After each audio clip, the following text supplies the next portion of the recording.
আয় চুপ চুপ চুপ চুপ। Hello viewers, welcome to my another blog. তো ভিডিও শুরুতে তোমরা দেখতে পেয়েছো বাবাই আমাদের লেক্সিকে শান্ত করার চেষ্টা করছিল, কারণ ম্যাডাম বাইরে বেরোলেই একটু বেশি এক্সাইটেড হয়ে যায়।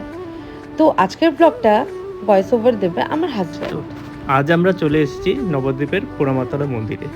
জায়গাটা সত্যিই খুব সুন্দর আর শান্ত। এখানে একটা প্রাচীন বটগাছ রয়েছে, যেটা সবাই পোড়ামাতলা নামে চেনে। শুনেছি এখানে আগে একটা কালী মন্দির ছিল, পরে বিগ্রহটি আগুনে ক্ষতিগ্রস্ত হওয়ার পর এই স্থানটি পোড়ামাতলা মন্দির নামে পরিচিত হয়। সবচেয়ে ভালো লেগেছে এখানকার পরিবেশ। বাইরে প্রচণ্ড গরম থাকলেও ভেতরে ঢুকতেই ঠান্ডা হাওয়া আর শান্ত একটা অনুভূতি। চারদিকে অনেক হনুমান, একটা মা হনুমান তার বাচ্চাকে খাওয়াচ্ছিল, আর আমরা দাঁড়িয়ে দাঁড়িয়ে সেটাই দেখছিলাম। খুব সুন্দর একটা মুহূর্ত ছিল। বেরোনোর সময় খুব সুন্দর করে সাজানো একটা রথ আর রাস্তার ধারে বড় বড় মহিষ দেখতে পেলাম। এগুলো পুরো জায়গার সৌন্দর্যকে আরও বাড়িয়ে দিয়েছিল। এরপর আমরা পৌঁছে গেলাম সেবা মন্দিরে। ওখানে 10 টাকা দিয়ে আমার এবং ওর জন্য টিকিট কেটে আমরা সেই মন্দিরে ঢুকতে প্রবেশদ্বার দিয়ে ভেতরে প্রবেশ করলাম। এখানে টিকিটটা চেক করিয়ে নিলাম। এখানে অনেক কিছু নিয়ম কানুন, অনেক কিছু লেখা ছিল। এরপর সেই আর্টিফিশিয়াল কেভে আমরা ফিরলাম। সেই আর্টিফিশিয়াল কেভের মধ্যে দিয়ে আমরা মিউজিয়ামের ভেতর ঢুকছি। খুব সুন্দর একটা কেভ ছিল, একদম আসল মনে হচ্ছিল। খুব সুন্দর কালার করা আর লাইটিং করা ছিল, ভেতরে ভালো লাগছিল। চোখে পড়লো জলের মধ্যে সাঁতার কাটছে সুন্দর কমলা রঙের মাছ। ঢুকতেই দেখলাম একটা বড় নিমাইয়ের মূর্তি। মন্দিরের ভেতরে ঢুকতেই চারদিকে এক অন্য রকমের শান্তির অনুভূতি। রাধাকৃষ্ণ, বিষ্ণু, হনুমান সহ নানা দেবদেবীর অপূর্ব সুন্দর মূর্তি এত নিখুঁতভাবে তৈরি করা ছিল যে প্রতিটা মূর্তির সামনে দাঁড়িয়ে কিছুক্ষণ না দেখে থাকা যায় না। সত্যি কঠিন। চারপাশে ছিল রঙিন ফুলের গাছ, সবুজে ঘেরা বাগান আর দারুণ পরিচ্ছন্ন পরিবেশ।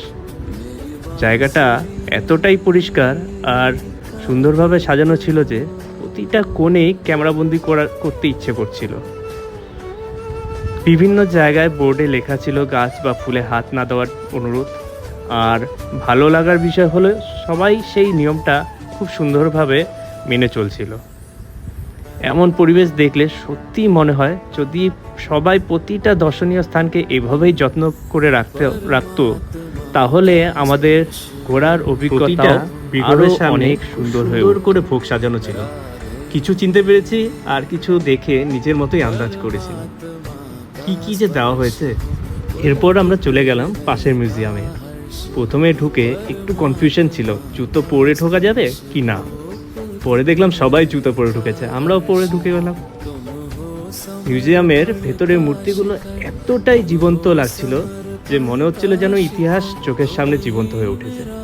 বিশেষ করে শ্রীকৃষ্ণ আর অষ্টসখীদের মূর্তিগুলো অসাধারণ। এখানে তোমরা দেখতে পাচ্ছ অষ্টসখীর মূর্তিগুলো কৃষ্ণের সামনে। আর তারপর আমি খুঁজে পেলাম ছোট্ট গোপালকে। সবাই যখন ওকে দোলনায় দোলাচ্ছিল তখন আমিও সেই মুহূর্তটা ক্যামেরা বন্দি করে নিলাম। আর আগেরবার যেটা ঠিকমতো দেখতে পারিনি সেই বড় নিমাইয়ের মূর্তিটাও এবার তোমাদের ভালো করে দেখাবো। এই মূর্তিটাই তখন আমরা ঠিকভাবে ক্যামেরা বন্দি করতে পারিনি, তাই আবার রেকর্ড করেছি তোমাদের দেখানোর জন্য। তো এইভাবেই শেষ হলো আজকের নবদ্বীপ ভ্রমণ। আশা করি তোমাদের ভিডিওটা ভালো লেগেছে। দেখা হবে পরের ব্লগে। ততক্ষণ ভালো থেকো, সুস্থ থেকো। টাটা।